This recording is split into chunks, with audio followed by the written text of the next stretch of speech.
E a gente continua a série de entrevistas com os candidatos ao governo do estado. A ordem foi definida em sorteio realizado na sede da TV Guará, com a presença de representantes dos candidatos, partidos e coligações no dia 21 de agosto. Na reunião também ficaram definidas as regras das entrevistas. Cada candidato terá direito a 14 minutos e mais 1 minuto. O último para as considerações finais, totalizando aí 15 minutos de entrevista. Quando completarmos 14 minutos, eu irei informar sobre o tempo para as considerações finais. E o nosso entrevistado de hoje é o governador e candidato à reeleição, Flávio Dino, do PCdoB.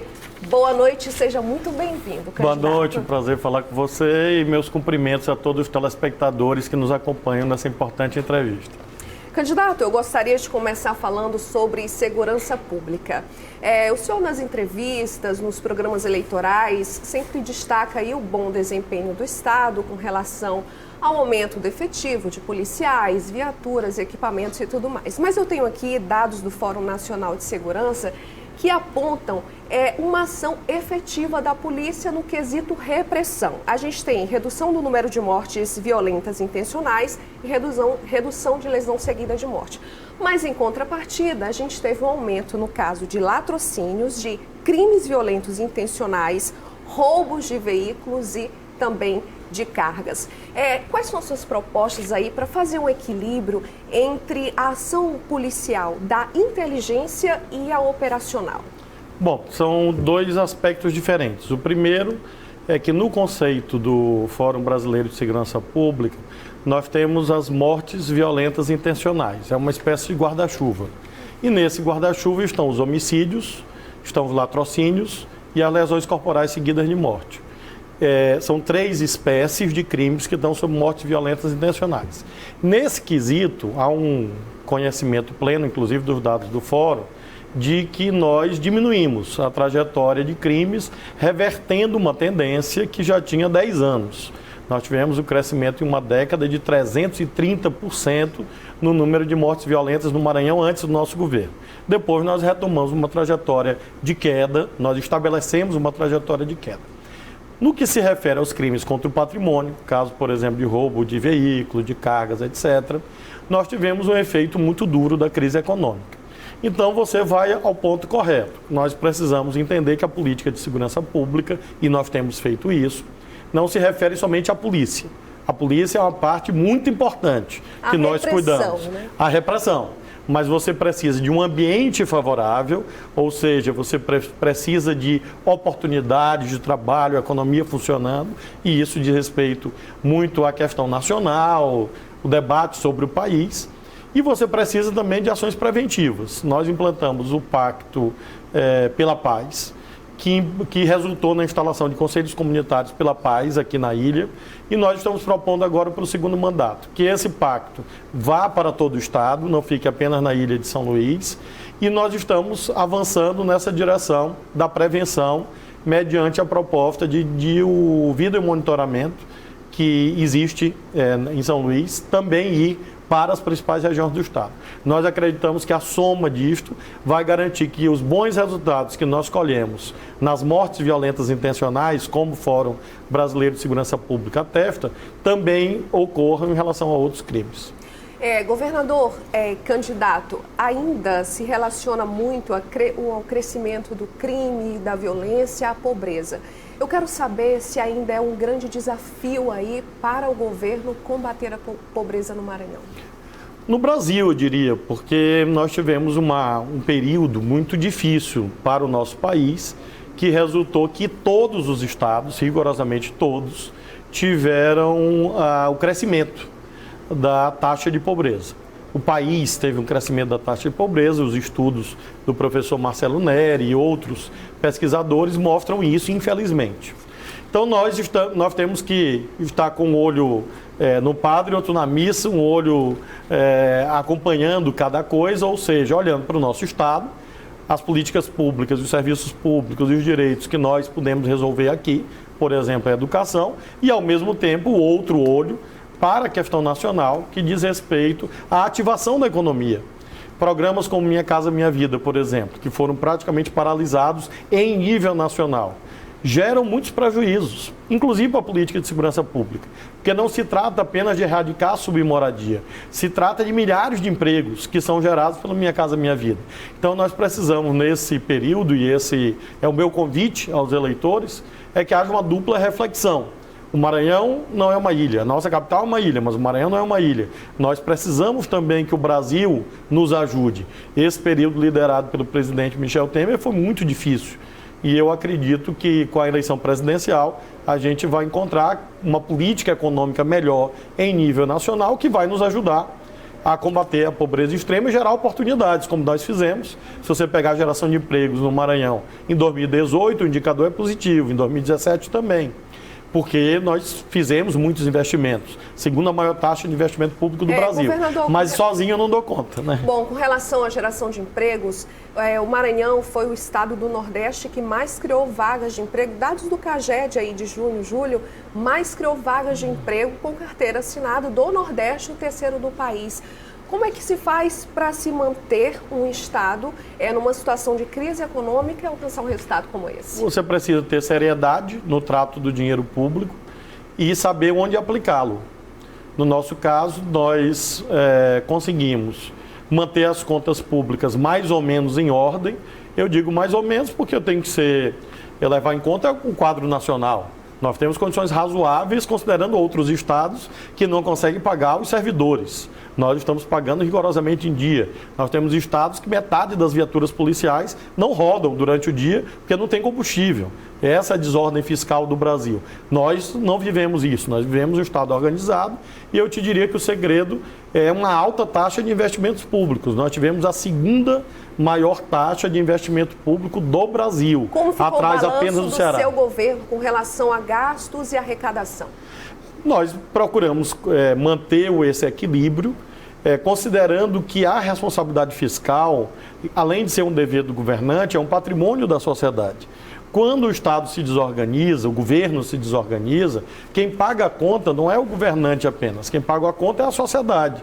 Porque imagina, se os professores não recebem salário, se os policiais não recebem salário, isso além de levar à paralisação de serviços públicos, quebra o setor de comércio e serviços. Então nós conseguimos manter até aqui a responsabilidade fiscal e eu diria que essa é uma das principais conquistas desse período difícil que nós atravessamos. Agora vamos falar aqui, governador, de saúde pública, com relação a um drama vivido por muitos maranhenses que esperam até hoje, a construção de centros de hemodiálise.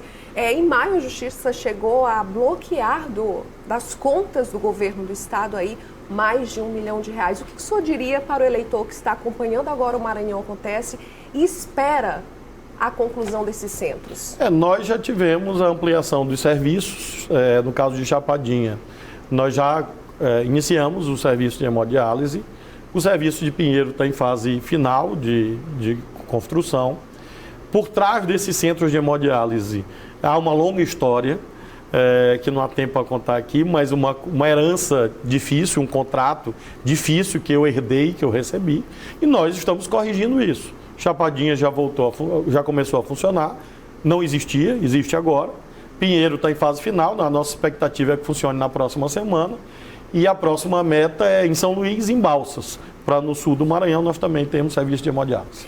Governador, também foi anunciado durante o seu governo aí uma grande obra que ia melhorar a questão urbana aqui de São Luís, região metropolitana, porque muita gente acaba pegando a Avenida dos Holandeses e a litorânea também. Ficaria em mão única, isso ia desafogar o trânsito, ia melhorar para a região metropolitana inteira. E a previsão de conclusão já seria agora, no fim do ano. O que foi que aconteceu? O Ministério Público entrou com uma ação na Justiça e conseguiu uma liminar que paralisou a realização da obra. Nós conseguimos cassar essa liminar semana passada, foi praticamente um ano de paralisação. Havia uma leitura da Justiça sobre uma determinada questão formal, nós recorremos ao Tribunal em Brasília e conseguimos cassar essa liminar.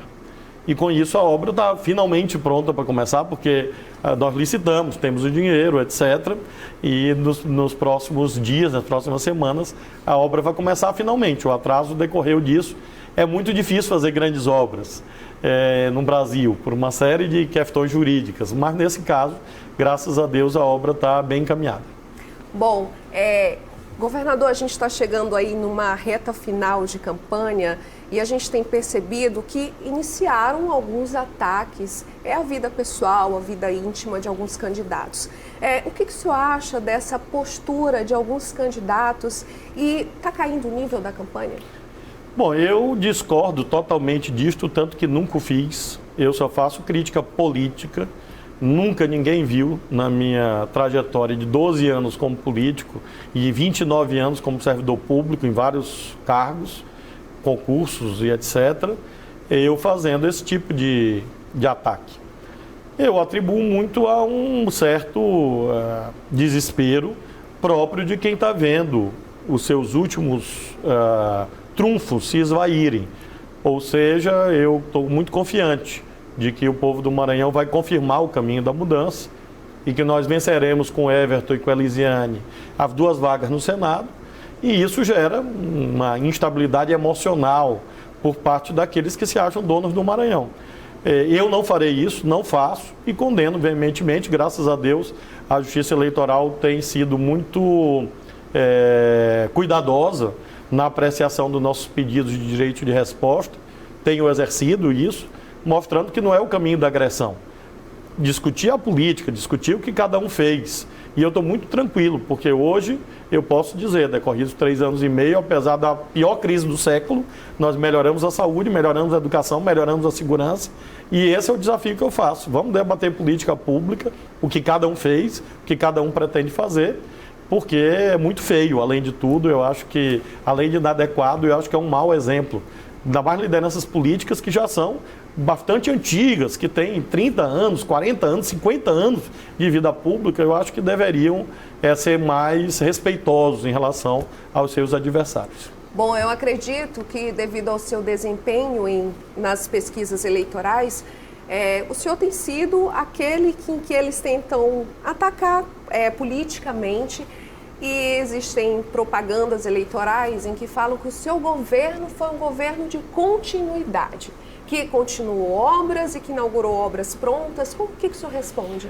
Bom, primeiro eu sou uma pessoa de bom senso. Se havia obras em andamento, é meu dever concluí-las, porque senão eu estaria jogando dinheiro... Por exemplo, os hospitais macro-regionais. Claro, os hospitais estavam lá, inacabados, não funcionavam. É importante que se diga isso. Parece que eles estavam prontos, não estavam.